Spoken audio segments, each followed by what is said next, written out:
Well, hello everyone, and welcome to tonight's online community forum to talk about the coronavirus and how it is impacting people in our communities and our neighborhoods. My name is Pamela Duncan, and I am the president and CEO of Metropolitan Development Council. And I am joined here tonight by my good friend and colleague, Twina Nobles, President and CEO of the Tacoma Urban League, with whom we are partnering for this series of conversations. We are also joined tonight by our facilitator for tonight's conversation, our lovely Amanda Westbrook. Thank you, Pam. Tonight's conversation is the 11th in a series of discussions where we are diving into the different ways that the virus is impacting Tacoma and Pierce County.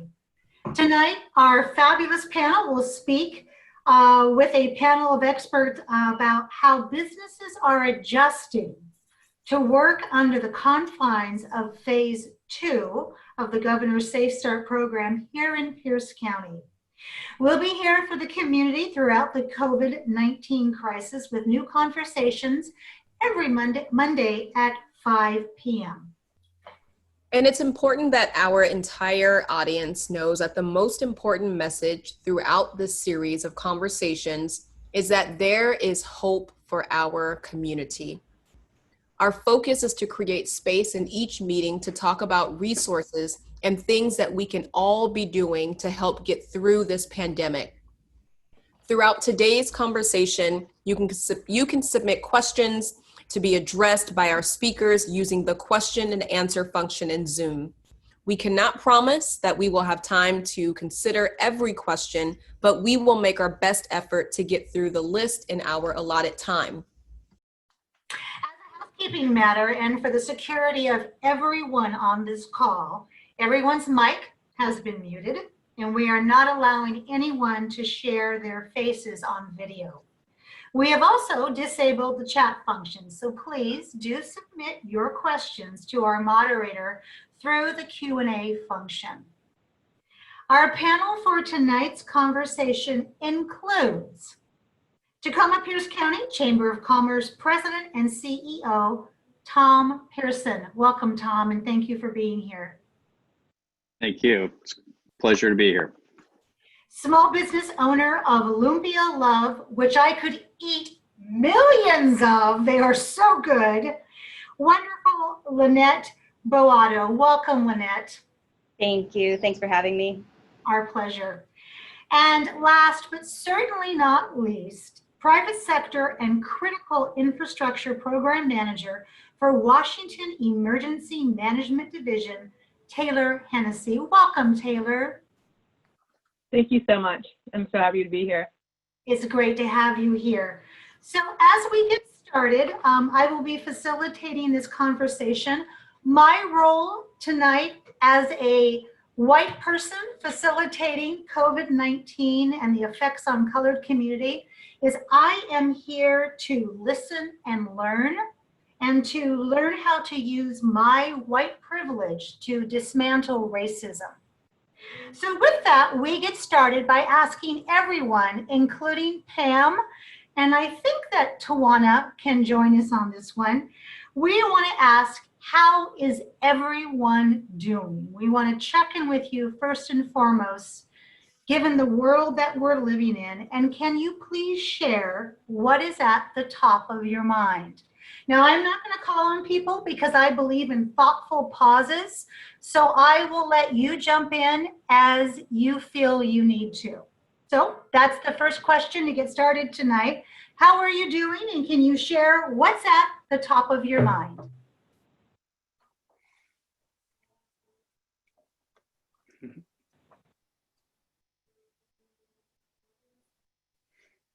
All right. I'm happy to begin. It's the beginning of the week. It's the beginning of a new start, like every day is, and I am very hopeful for the week and for our community as we move forward. I will also acknowledge the importance of the numbers that are increasing around the country and locally as it pertains to coronavirus, and just remind everyone how important it is that we maintain all of the safety protocols so that we can all be safe and minimize and mitigate the likelihood that anyone would contract the virus. So I am very concerned about that.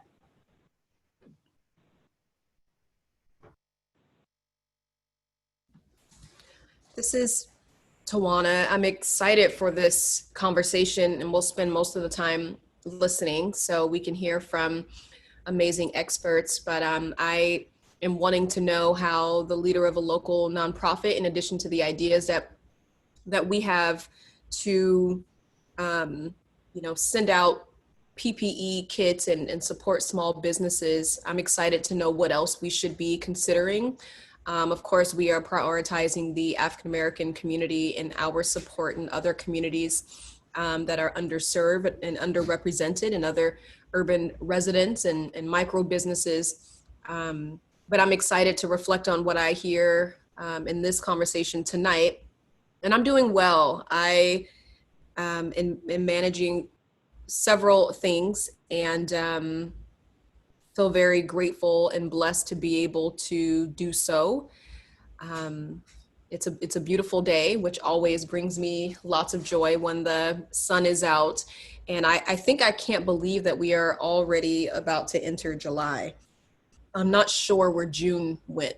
And I want to be able to enjoy the summer. So I hope the days don't go by too fast. But, I do want our community to heal. I want us to figure out this virus and how we can be supportive. I miss some of the ways that our lives were. It's just so much is unknown, and that makes me a little bit uneasy, because I don't know what next week or 2 weeks or a month from now holds, and especially when I think of our business community. So I am here and excited to hear from the guests tonight. And thank you, Amanda and Pam and Rob, for also helping to hold this space tonight. Thank you, Tawana. That was beautifully said. Well, I'll go next. I hate to go after Tawana because I'm just here to listen to Tawana because she's an amazing leader and thoughtful, and I just appreciate her and everything that she does. So as the president and CEO of the chamber, obviously what I think about is businesses surviving, and what I'm concerned about is the health of our community. And I think about face masks and what do we need to do to make sure we get into the next phases of opening up our business and economy. And then the systemic racism and where are everybody's roles in this. And my hope is that this is something that everybody's putting as a priority. I know we are doing it as a priority, and a new piece for us in terms of being more active in terms of this spot, and that I believe that the South Sound, Tacoma and the South Sound, can really show the nation, and but first is just to prove it to ourselves in terms of this region that we can come together and make a real impact upon the lives that haven't been impacted, and to make sure that we can make real movements forward. And so that's what I'm thinking about, been thinking about for some time, but I think about it more so today than today being this hour in terms of 2020. So. Thank you, Tom, so much. I guess I'll go next. Okay, so how am I doing? I'm doing well. In the beginning, when it all started, everything, as with everybody else, was so up in the air, unsure, very, worried about what was going to happen.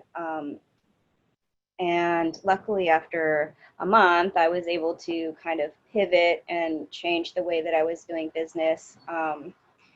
And the health department allowed me to sell my product in a different way than I had been doing previously, which was full-on cooking at farmers markets and events, large events, and to now selling frozen lumpia at one farmer's market, which has their own stipulations in that city. It's Puyallup, so it's different than some of the other cities around here. But I'm also selling differently in Stillicum, where I'm able to cook a full menu and kind of work as I have been in the past. What's on my mind? Kind of echoing what Twyna said about just kind of the uncertainty of what will happen in the future and being conservative with what I'm doing. And I mean, the people that I'm working with out there are my family. And so, making sure that we are all being careful with wearing masks and following all of the guidelines and that sort of thing. So, yeah. Thank you, Lynette. And boy, as we were all joking that our family got turned into coworkers, your family is really your coworkers, aren't they? That is true. So yeah, my mom used to help me. Now she's in her, in her upper 60s, and I've been hesitant about asking her to come out and help me now, just because need to be careful. So yeah.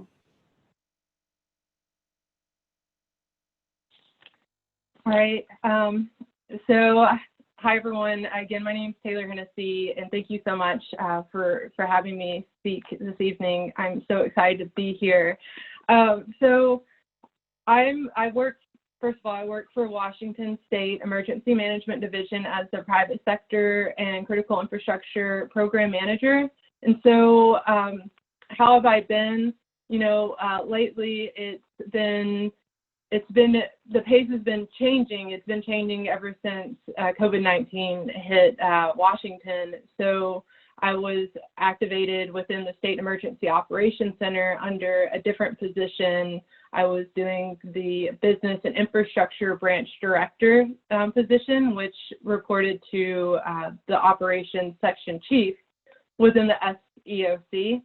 And that was very fast-paced. And then as things have evolved, with the civil unrest and with the SEOC being focused on not only COVID-19, but then the civil unrest, it was very complex, and also checking in with myself to make sure that I'm doing what I need to do to be informed in conversations that I'm having both at work, but also with friends and family through social media, whether it was around COVID-19 or systemic racism. And so to add on to that, with the recent furlough at the state level, that was another thing that was just a surprise for a lot of us, and just processing that as well. But I would have to say that what's on my mind the most, I think that I'm doing my best to take care of myself, but what's on my mind is my friends and family and my community. So my community being around me and making sure that everyone is taking the right precautions to stay safe from spreading COVID-19, but also my family and friends who live on the East Coast in Tennessee and in Pennsylvania. And so making sure that they're also staying safe and, following the facts, or at least trying to educate themselves and stay as safe as possible. Because, once July hits, everyone is headed down to Florida. That's what happens this time of the year on the East Coast, especially anywhere from Kentucky down. Everyone goes to the beach, Gulf of Mexico. So I am hopeful, though. I'm hopeful that we're going to get through this.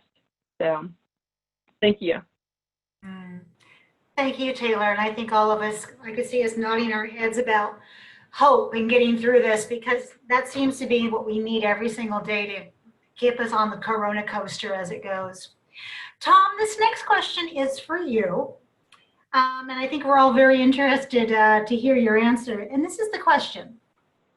Can you share ways that the Chamber of Commerce is helping small businesses in our community at this time? Sure. Well, at this time, it's a little bit difficult, right? Because, since COVID-19, we started up a separate website. It's called Rapid Response for the South Sound, and it's really helping businesses first get loans, and then second, it's how do you get forgiveness, and just answer all the questions people have through all the governmental processes. And today, as my intro is face masks is the new question everybody's asking of what does that mean to clients, to customers coming in, and so forth. But we continue to do our own programming, which is now virtual, right? Virtual networking for small businesses. It's Small Business Roundtable, where people have questions, issues, and they collectively work together with that. We used to do ribbon cuttings and other things, and those, we're trying to package those up electronically, but a lot different. Right now, it's a lot of hand-to-hand combat in terms of the things that we're doing with small businesses. Our SpaceWorks program, which a lot of people know about, it's a program of the Chamber, and they continue to do a virtual cohort with their clients, which is micro businesses, right? And that's been really good. We just had a graduation, I think it was last week, might be the week before, of the last class. But it's again, people still interested in starting businesses, which if you're a small business owner like we have here, they have to be crazy, but but we love them, right? So that's some of the ways that we help businesses.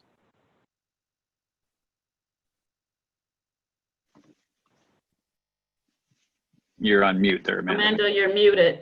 Aren't you glad I'm a facilitator muting myself? Maybe it was that silence that you wanted there, that pause. I was so stunned I couldn't find the untalk button. Here we go. So are there products that the Chamber provides to connect with small businesses, and especially at this time, because connectivity is something that we all are struggling with? How do we socially distance, but not emotionally and communication and community-wise disconnect? So what are you doing for these small businesses to help them connect? Well, that goes to some of the, meetings like this, except for, if you play around on Zoom, you have breakout rooms where you have smaller. So instead of 30 people on a Zoom, which we've all been on, we do breakout rooms, and then we bring folks back in. So you can really split up with 5 or 6 of other business owners and talk about the real issues you have, right? That's where you can really, face masks, we'll just use that as an example. If you're a restaurant owner, it looks a little different than, in my office, right? So getting those folks that are in the same line of business, because what might be, for, here in terms of the businesses that we have, totally different than what it might be in my office. So I think that's been helpful.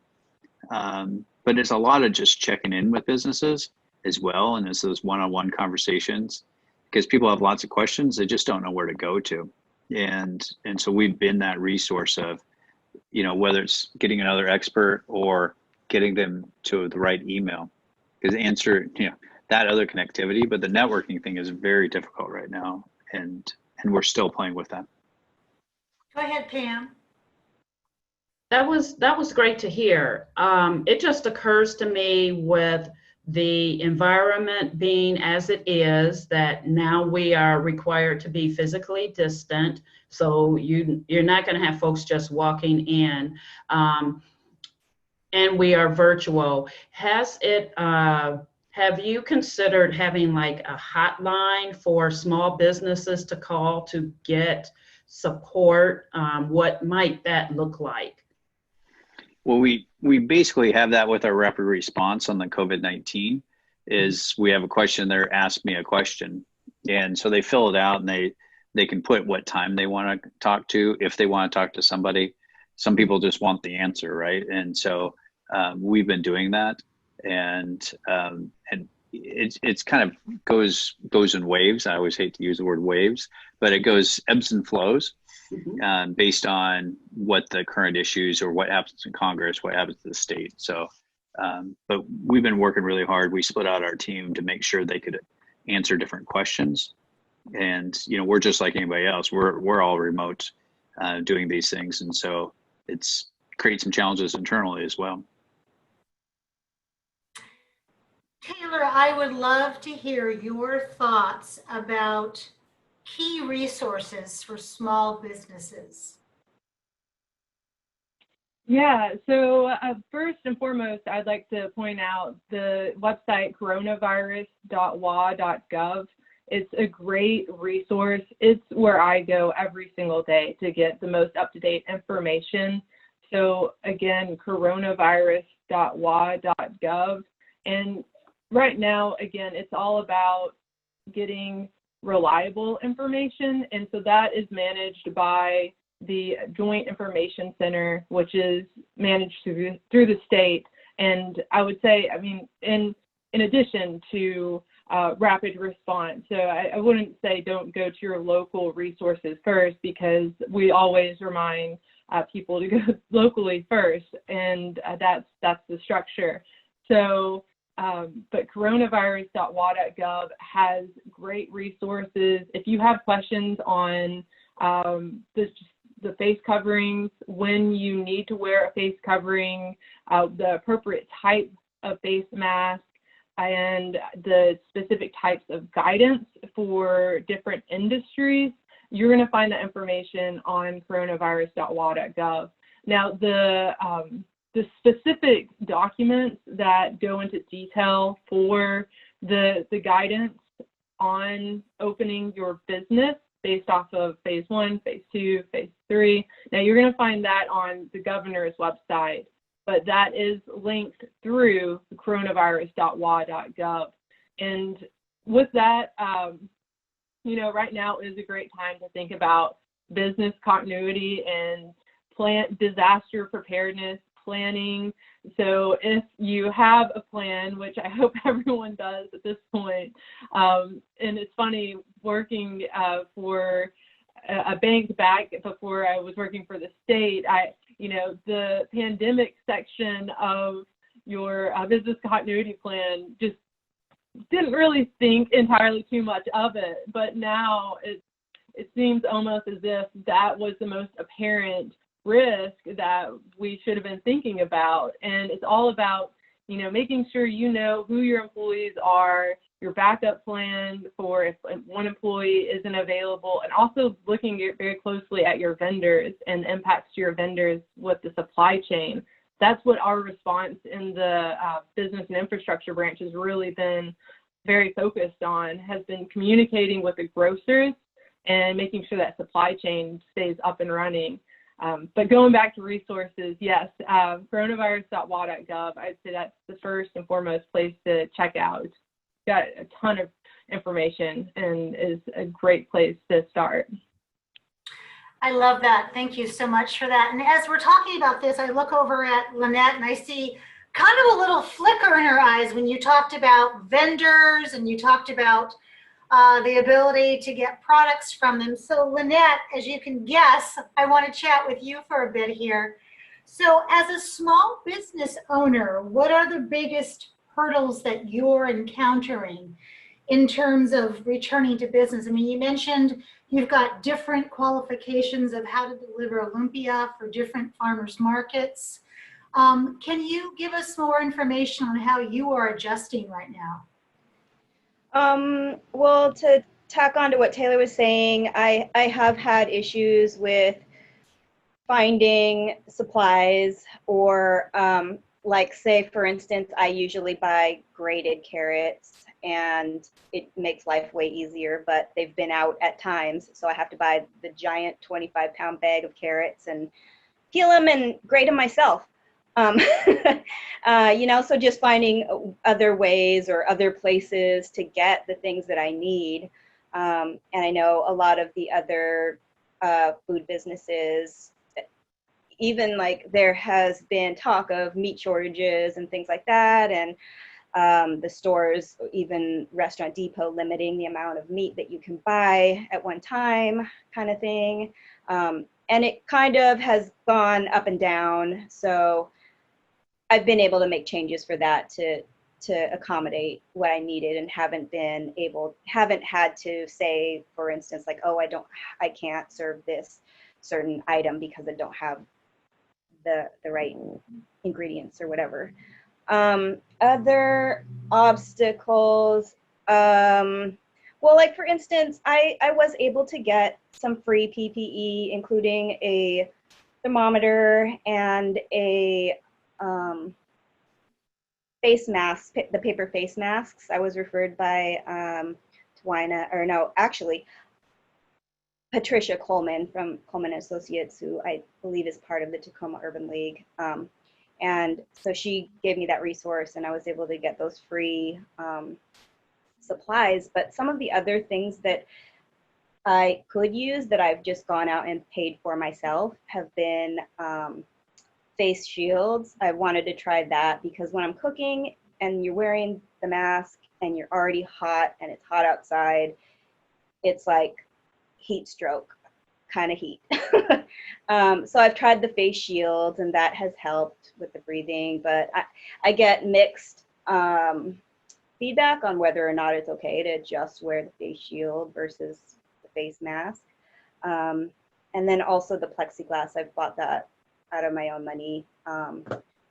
And I just like flip it up to my tent. I use a pop-up 10 by 10 canopy, and just kind of flip it up there and go like that. So those are a couple of things that come to my mind right away of things that I could use that haven't been readily available.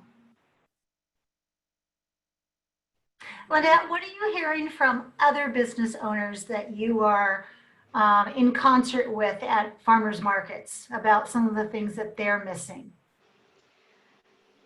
I've asked some of my friends if they have applied for some of the different funding sources, loans and grants and things like that. And some of them are hesitant to even apply because they're not sure whether or not the rules will change, or is it going to be forgiven for real? You know, just kind of not really trusting. And I have seen, I mean, even with the PPP, the rules with that have changed as far as for the better for the business that's taking out the grant. But for me, one thing I did when I went on those sites to apply for the different loans or grants, I noticed that on the side there was some technical assistance that you could call. I think it was call a phone number or go online and request help. And so that's what I did. And I got a reply after maybe a few days from Twine and Nobles, and she also referred me to Patricia Coleman with Coleman and Associates. And Patricia walked me through the questions that I had. She was able to kind of, you know, it's like some of the questions, the way they were worded is just so like, I don't understand what this word is. And even me, I have experience with grants, and I've been a grant manager before. And so to think about maybe people that English is their second language, or like farmers that don't normally fill out grants and things like that, it's a big obstacle. But to have that technical assistance and be able to tap into that was really a big help for me. I love that. Thank you for that. Mm-hmm. One of the questions I want to put out to Tom first is how much has the chamber found itself helping businesses with these kinds of issues? That's a great question. You know, we had as an organization, we had a strategic plan and we had all sorts of things that we're working on beginning of 2020. And we threw that all out of the window. And all we've been doing is COVID-19. And so that's all we've been doing is answering those questions. Lynette's absolutely right. People, Lynette, as somebody who's done grant writing and other things, they're not, I always remind people the SBA was set up they gave out more money in, I think it was 1 month than they had in multiple years. So they weren't set up as an organization to be able to handle a pandemic. And those questions weren't set up to handle a pandemic either. And so very confusing in terms of going through there. So whether it was, and then there's multiple sources of places to apply for, whether it's PPP, whether it's Pierce County or City of Tacoma had process, and people were very confused. They thought they were applying one way and it was something else. And so that was early on. The forgiveness side is a whole nother bucket, as Lynette said. People are asking questions and then they change it. And so your answer might be this today, and then tomorrow it's something different. And so that's all we've been doing. And and you talk to people just like Lynette, just, business owners who are very smart people trying to walk through this process, and they're frustrated because they can't get any answers. Well, and that's the role too of many of us nonprofit and community-based organizations. I mean, what Lynette is speaking of is we rolled out as we learned that there were going to be PPP and EIDL loans available and other, pretty much as we learned there would be federal, state, county, and city funds available, as well as some corporate funds for small businesses. I knew that for the Black community, for other communities of color, but also for micro businesses who are charged with completing the financial information, but also running the business at the same time, that is unfair, and competing for the same money with organizations who have someone whose job is just finance. And so we said early, we're not going to allow this to happen. We have to provide technical assistance. And so we hired Coleman and Associates to provide technical assistance for small businesses that contacted Tacoma Urban League.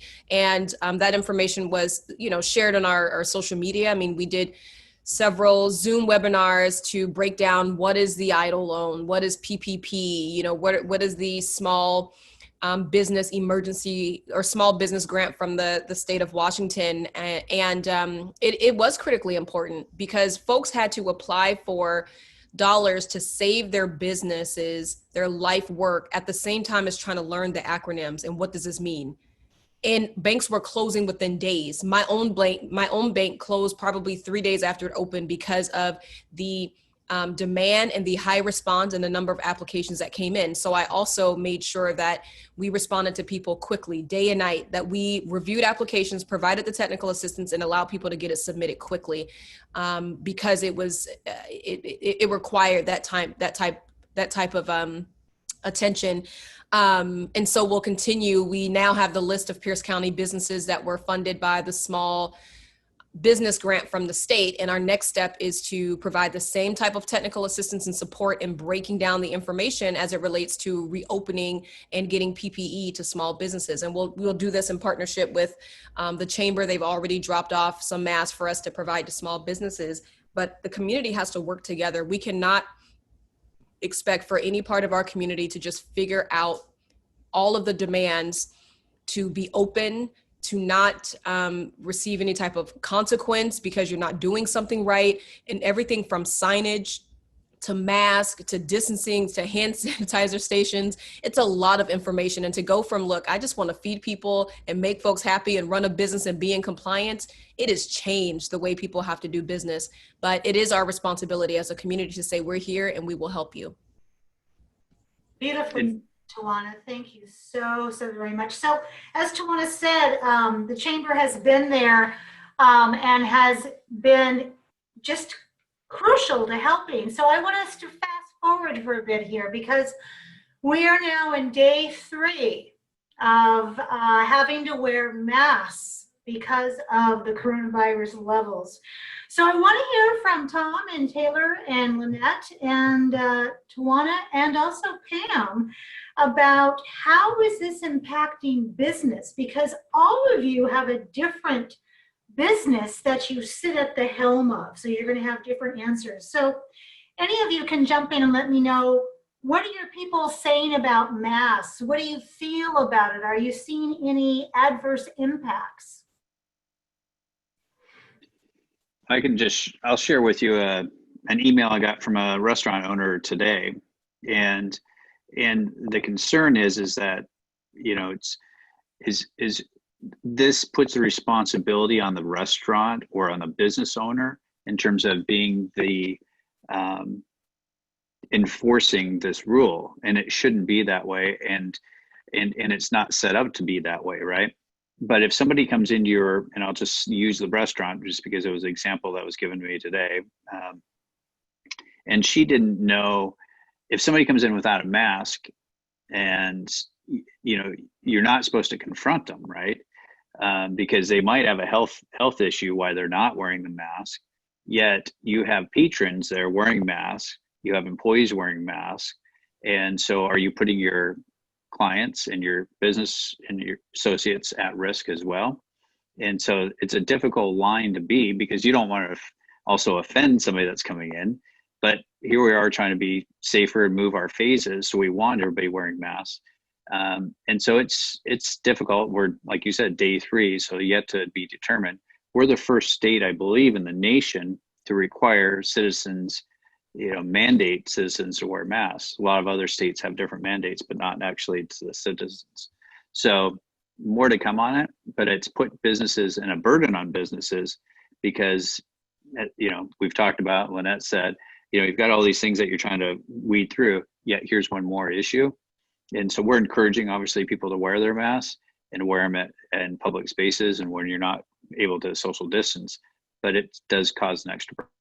So Tom, I want to follow up with that, because we have a question from somebody in our listening audience that kind of goes along with that, and I would love to hear from the rest of our panel. The question is, how can businesses effectively enforce the mask mandate?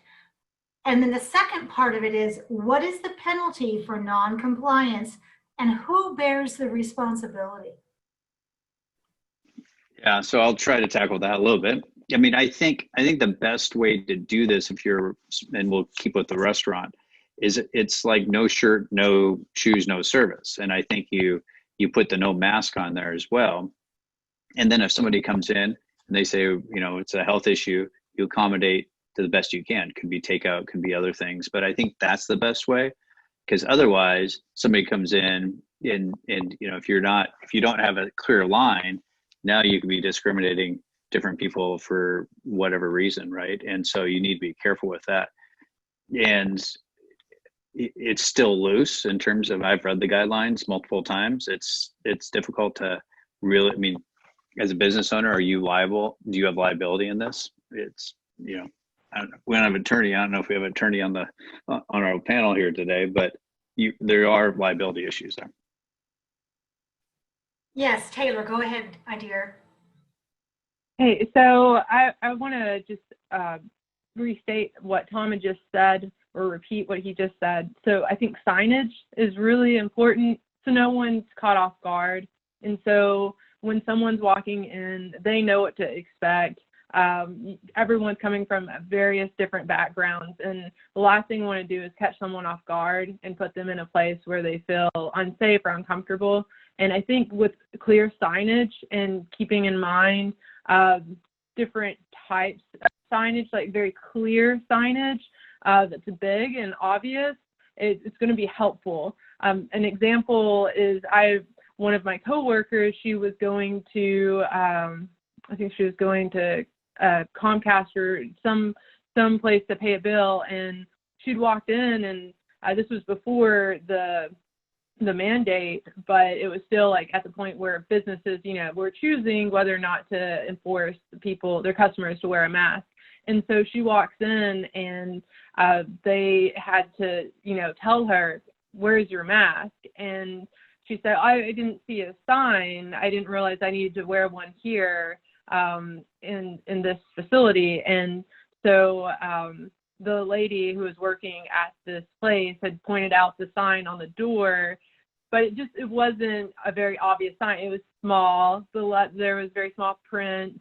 The image was small. So I think putting it in a place that is noticeable for your patrons, and maybe asking one of your friends or family, if you're running the business, to have a friend or family walk in and give you like kind of that visibility check, because you're in that space all the time, so you might not be familiar with like how well someone can see something on a wall. Like, it might look obvious to you, but for a customer, it might be completely different. But I think signage is very important.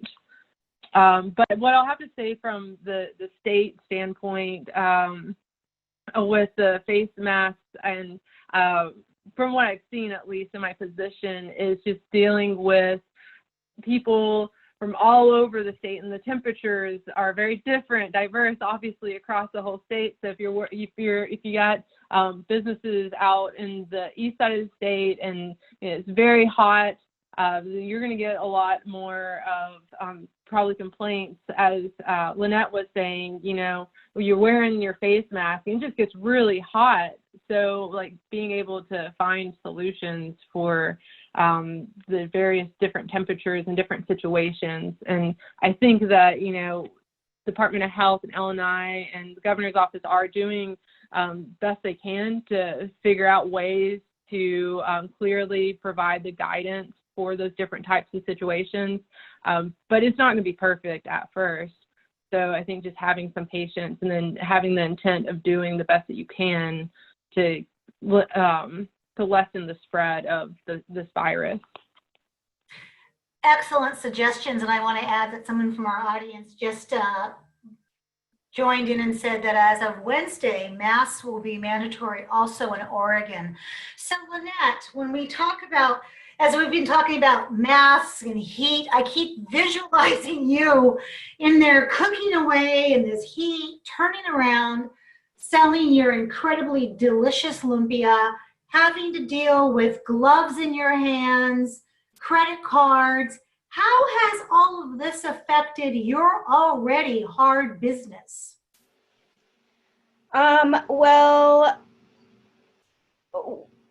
I guess, so for one example, we do the Puyallup market and we're only doing frozen. They have lined out from the very beginning that masks are required at that farmer's market, and they only want 2 people per booth working, which they've flexed on that, but 1 person to work the front and do the money, and 1 person, if you're dealing with food, to do all the rest.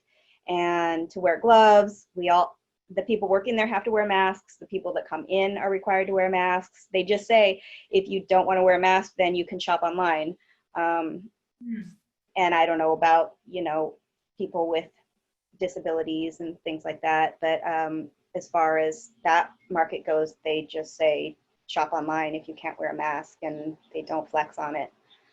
And then on the other end, at Stillicum, it is the opposite. They have not been requiring masks. They just say, we request that you wear a mask, and a lot of people are not wearing masks. It's only a weekly farmer's market, so I haven't been there yet since the mandate to wear the masks. So I guess we'll figure it out in a couple of days.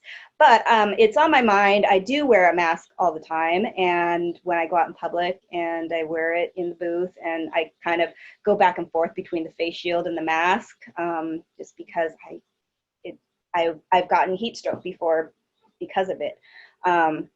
But I've asked the health department whether or not, is this shield okay while you're here inspecting me? How do you feel about it? And it's just kind of a wishy-washy answer. No delineated line on whether or not I should be wearing the shield or the mask is required or I have to wear both.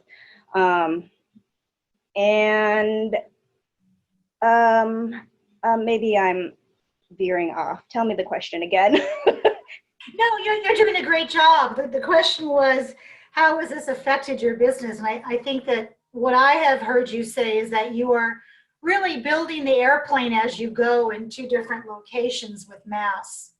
Sure. Yeah.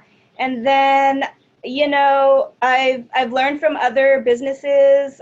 There's a couple of guys that sell grilled cheese next to me at one market, and I went over and I got a sandwich from them, but then I was checking out the way that they do their business is we both use a square reader, not the sliding type, the type that you can tap on or insert your card. And they took theirs and they taped it to a clipboard, and they have people either, if you're using cash, clip your money to the board, and if you're using a card, just stick your card in and take it out when you're done. Versus what, before I saw that, I was just holding the thing by myself, which you have to get close to the person, either that or they have to touch it too, and then you have to sanitize in between every time everybody touches the thing. So yeah, making small adjustments and learning from other people that are doing the same kind of thing has been big. So question for all of you, what are your concerns about the rising number of positive cases in our county, and what might it mean in terms of learning to live with and deal with COVID-19? And then do you ever think we're going to get into phase 3? Because right now it just feels like such limbo.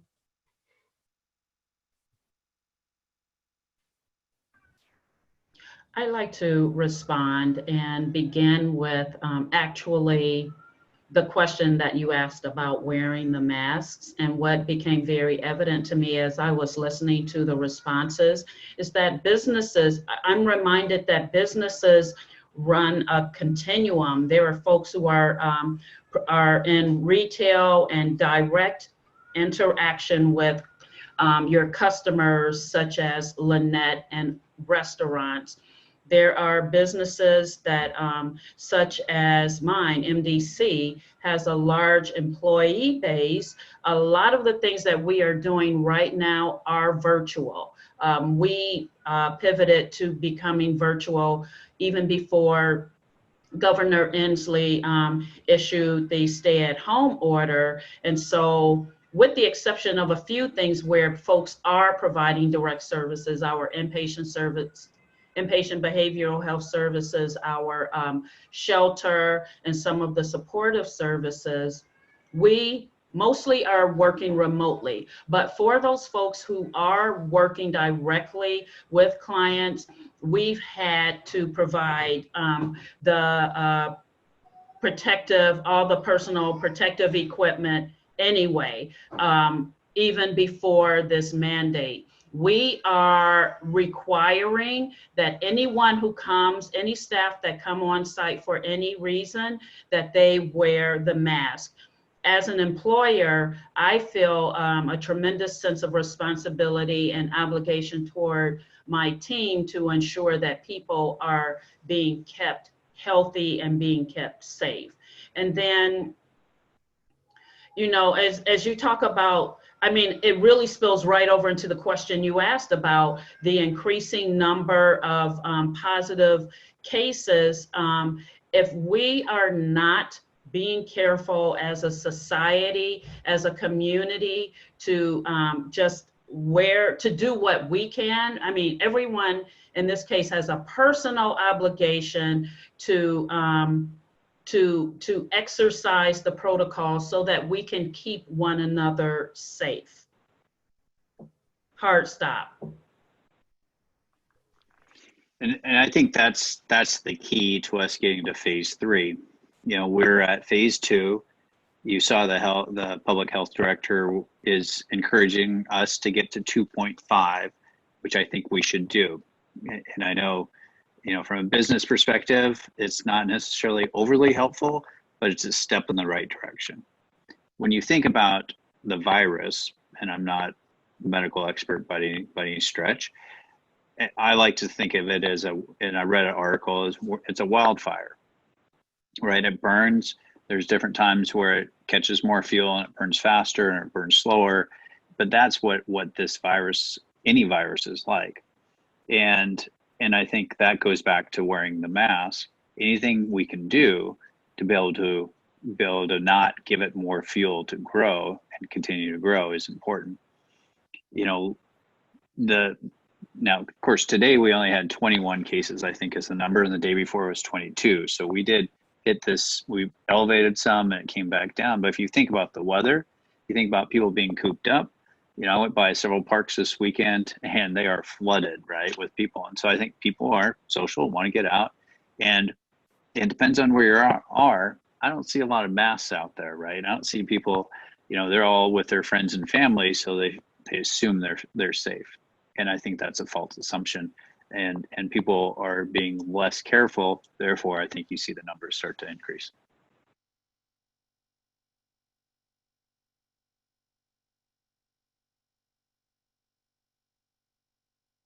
Hello, boy, I'm in a muting phase today. Taylor, would you weigh in on that? Because you have such a big picture of people putting masks on, not putting masks on. When are we going to get to the next phase? What are you experiencing with this? Yeah, so I know that it's all, and this is what the governor's office says, and the Department of Health repeatedly, it's all data driven, and they're very much going to be looking at those numbers to make decisions on whether or not a county moves forward to the next phase. So over the weekend, there was the announcement that counties that were projected to go into phase 4 this week has been put on pause because we're not at a place just yet to have a county be completely reopened, because essentially that's what phase 4 is. It's no measures or restrictions. It's but kind of back to normal. And so I think what we have to focus on is doing our very best now, doing our part with wearing a mask, even if it makes us a little uncomfortable, even if it makes us feel like we look a little goofy going out in public. We're the only one wearing a mask. And being that leader in our community, being the one who champions doing the right thing. And the right thing to do right now is to take this very seriously, because if we do the right thing, we take the right steps, then we will continue to see counties reopen because the case counts are going to decrease. What you're seeing in the states where there's just an explosion of cases, higher counts than ever before, is more young people are being tested positive, and they're saying that's due to just people gathering, having parties, living their normal summer life, and not acting as if anything has happened. So I think, again, it's up to all of us, but really taking this seriously and doing the right thing and wearing a face mask, changing the culture. I remember during one of the press conferences, Governor Inslee said mask up, and I think that's a hashtag now, is mask up. So some way to just make it kind of fun and not such like a downer type thing. We're going to wear a mask, we're going to get through it, and we're going to do the right thing. So that's, honestly, it's about changing that culture and that mindset, and knowing that it's respecting our neighbors and each other, and taking that small measure of wearing a mask and following, the guidances that are being put out in place. Yeah, it's that protect me so I can protect you kind of situation. And when you said masks, I constantly look online at all the incredible masks that are out now. And I don't know if Tawana's still listening, but I was bugging her because Tacoma Urban League has these beautiful masks with a little symbol right there. And I'm like, I need to come in and get some of these. Tawana, are you still, oh good, she's with us. Tawana, I'd love to have you weigh in about where Tacoma Urban League is in terms of seeing people who walk in, people who attend all the amazing civic classes and opportunities that you have. What's the division that you're seeing with people wearing masks or people not wearing masks? Good question. We are also working remotely and not doing any in-person classes. We are turning away all in-person meetings. Folks, are interested in utilizing our space even to do, COVID related things or like census training. And so we've said, if we're in phase 3 where our business will likely reopen, then we will take reservations. But a few staff will go into the office to do things that we need to do in the office. But we have things like our annual Elizabeth Wesley Scholarship, and we have seniors, multiple grade levels of students who are dropping off applications. It's available online, but we also provide a paper form. And so we have a note on the front door that says, slide it through the crack of the door. We'll get it out the foyer area. I just believe that the best thing for us to do is to not interface with the public as much as we can. I mean, most of our programs that we either continued and new programs that we started during this time are offered remotely. Our mom and baby support group is on Zoom. Our mentorship programs have been on Zoom. We have an upcoming male involvement program conference on Zoom. Our staff meetings are on Zoom. So we're just kind of, preserving opening our doors until at least phase 3 when other organizations like ours will open. And that's because we simply can do our work remotely. So we're helping people to find jobs remotely. This week, I am onboarding 3 new interns, 2 of them from University of Puget Sound, 1 a recent college grad. But that was a commitment we made we raised money from the community, but also in grants to make sure that we're helping local African-American students to have additional funds in the summer. And when this all happened, I was like, how are we going to bring on 3 interns? But we're able to do it remotely. So it is very interesting times, but I think with the exception of folks who are dropping off a check, or if we happen to be in the office and they're dropping off something to us, and all of them have worn masks, all of our every visitor that has stopped by, even when I have to say, we're not open, they've all had masks on. And, we'll comply like everyone else and make sure we have signage. We do already have plexiglass and spacing, so staff will be well taken care of. But, as we also prepare to reopen, our first duty is to take care of the community because our doors are not open. And then before we open our doors, we'll also make sure that we're in full compliance. So it's a big job, a big responsibility. Yes, Pam, go ahead. So it occurs to me as we are having this conversation about wearing masks and what we recognize as the efficacy of doing so, that it's probably good that we really promote it, especially when I think about the chamber and I think about Taylor Shop, to just, even if it's on the website or something, because, we've heard, the governor said mask up, and now that's like a hashtag, and that's great. We want to make it popular because, for our society, this isn't something that's common for us, and it's taking we have to become acculturalized to it, if that's the correct term.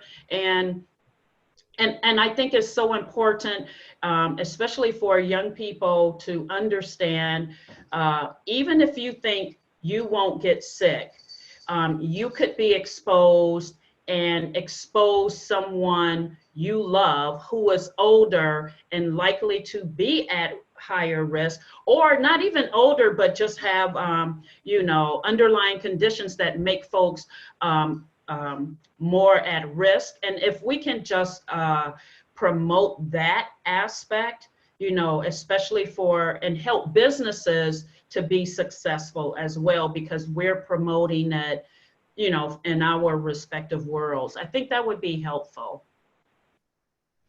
And just on that point, the Tacoma City Council has actually a resolution tomorrow on their agenda to, encourage residents to use face coverings or masks in public spaces. So I would encourage folks you can't go to the council meetings anymore, but by 4 o'clock tomorrow, before 4 o'clock, you can put in a note making sure that they do pass that.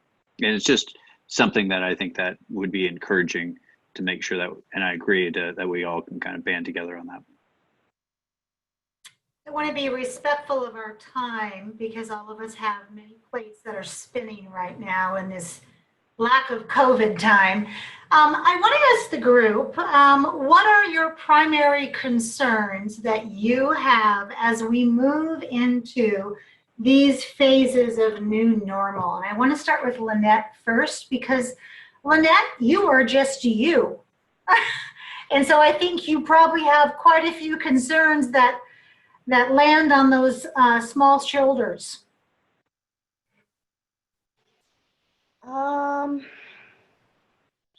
I do have concerns when I think about moving from phase to phase and just, I don't know, just thinking about more.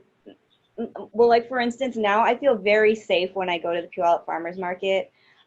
They regulate how many people can be in the space at one time. They've made everything very easy to social distance and a lot of space in between the booths. But thinking about like if we were to go back to a normal times where we are at a different location. Right now it's at a temporary location in the parking lot of the South Hill Mall. But the normal space is Pioneer Park in downtown Puyallup. And there it's, you know, more of, there's, and if it was, for instance, maybe say phase 4, where we're able to have entertainment on the stage and move back down to that park, there is literally like nowhere for people to go if they wanted to social distance.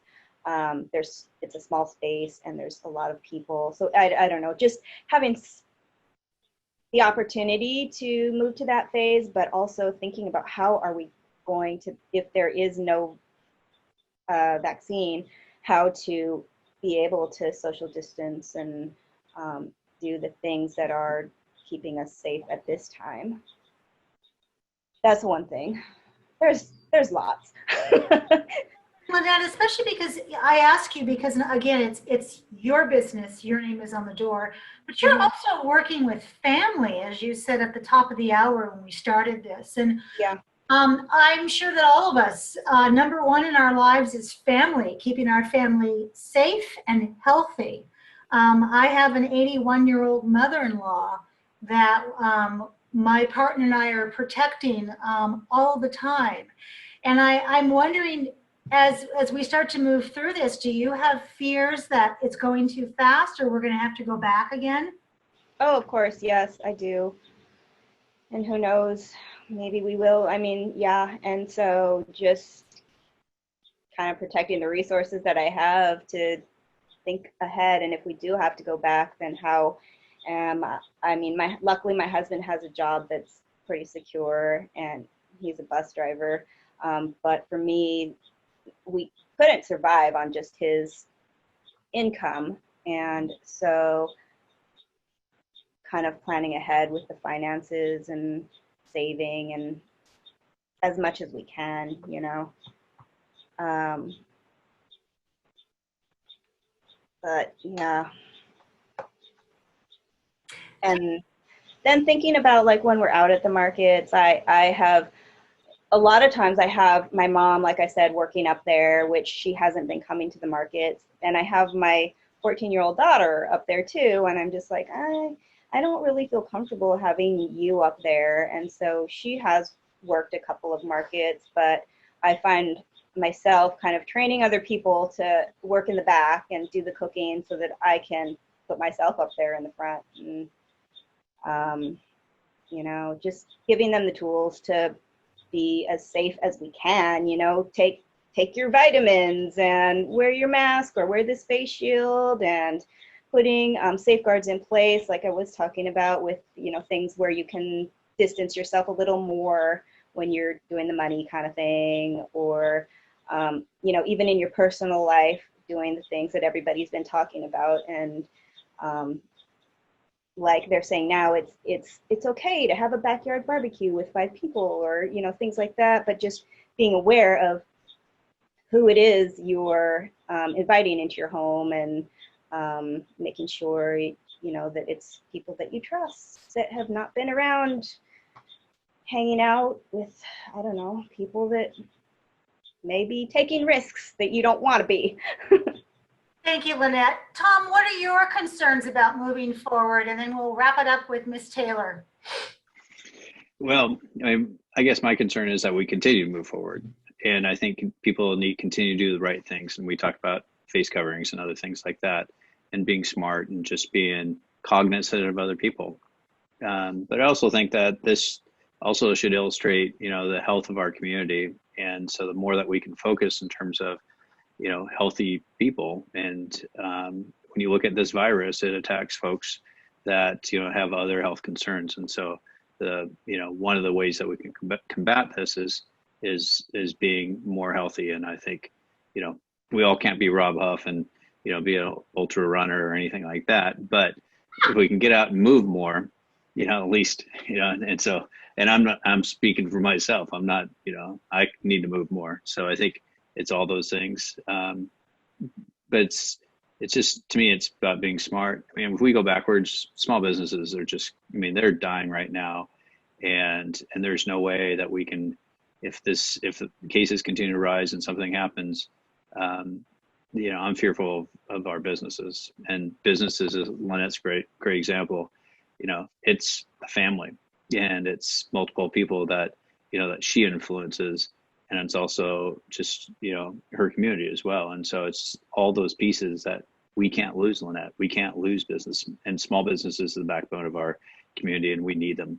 And so it's work that Tawana does, work that we do at Chamber. It's all those things, just making sure that we can continue to keep them employing other people. So it's important that we keep moving, keep smart as a community. Well said. Taylor? Yeah, so moving forward, the concerns with moving forward, or what I think about as we move forward, is just what Lynette had said.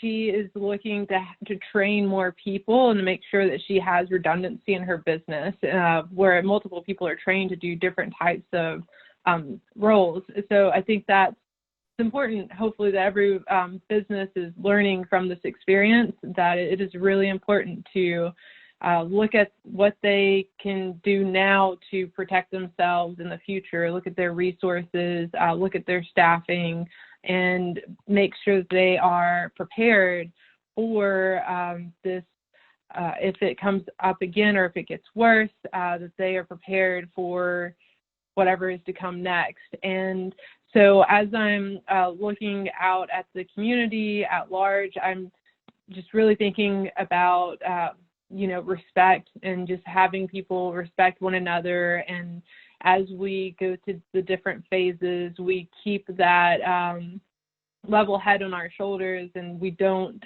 just go crazy once we hit phase 4, as like this had never happened. And just keeping those things in mind, because we don't want to be where we were at the beginning of all of this. And I think if we're very smart, we wash our hands, we wear our masks, we socially distance, and only go out when it's necessary, then we can get to that point. So that's really what I've been thinking a lot about as we think about moving forward. Good reminders, and you say it so simply that it makes it feel doable, not so hard anymore. I want to tell our audience that our tech host Rob Huff has joined, and we just want to say thank you to Rob. He does everything behind the scenes, and he makes it so seamless, because none of us want our PhD in Zooming. We just don't. Okay, Miss Pam, what would you like to say to us now that it's time for us to be with our families? Sure. I first, again, want to thank everyone for making the time to be a part of this conversation. Tom, Lynette, Taylor, thank you so very much. I want to also re-emphasize how important it is that we support our small businesses. Large businesses definitely are perhaps the lifeblood of our economy. Small businesses are what makes an economy interesting. Small businesses bring the spice to our community. Small businesses are what make Main Street Main Street. And so we want to make certain that we are all wrapping our arms really around one another in a very socially safe way, right? But to just so that the Lynettes of the world know that we support you all. I can't wait to check out your business this coming Wednesday at in Steilacoom at the Steilacoom Farmers Market. I'm going to come and check you out. And again, just want to say thank you to everyone. And so in closing, I just want to ask you, here was a question that was posted. What's your favorite type of mask? What's your favorite type of mask and favorite color? Well, I'll answer. Mine is our Urban League branded mask that Amanda mentioned, and they are black with a red Urban League logo. They come in a nice little PPE kit with hand sanitizer and 2 masks. So absolutely my favorite. That's my Right. Well, and I'm not being compensated to say this, but I Twina, always, man, you always have that one up. You always have that way. I just love that about you. Okay, so who's next? Thank you. Well, I'll go. I made some masks while I was chilling at my house for like a month. And my favorite one is purple. It has a Polynesian print, and there's a certain style of pattern that I used. I can't remember the name, but it was they were saying it's what medical professionals use. So that's the pattern I used, and I can make it smaller because my face I'm a small person. But because of the heat, it gets hot. I like the paper ones too. Thanks, Lynette. So my favorite mask is one that my friend had made me down in Portland, and she sent it out to me. It's like a burnt orange color with a little like a light pink, and it's got a really cool design on it. So I feel like it's kind of stylish, and burnt orange is one of my favorite colors. So being able to wear one that I feel cool wearing is always a plus.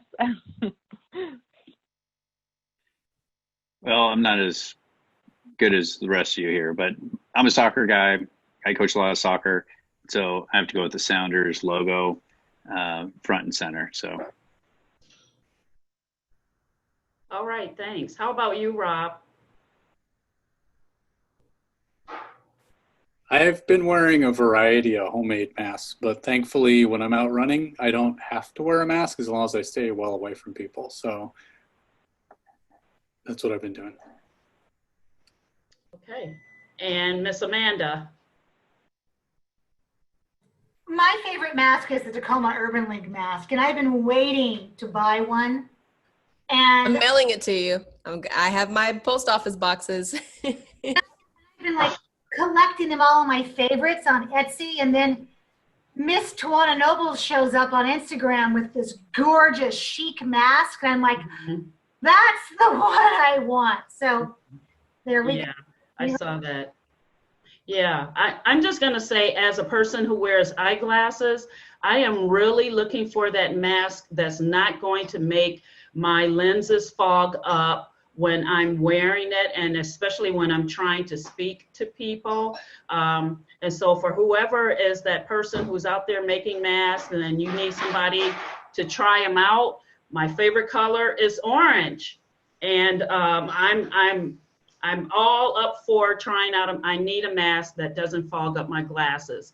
So with that being said, and just having that fun conversation right there at the end, I again just want to thank everyone for your participation. Thank you for all of you who joined us, whether it was through Zoom or on Facebook. We were streaming live. Thank you all so much for joining us for another version of Straight Talk.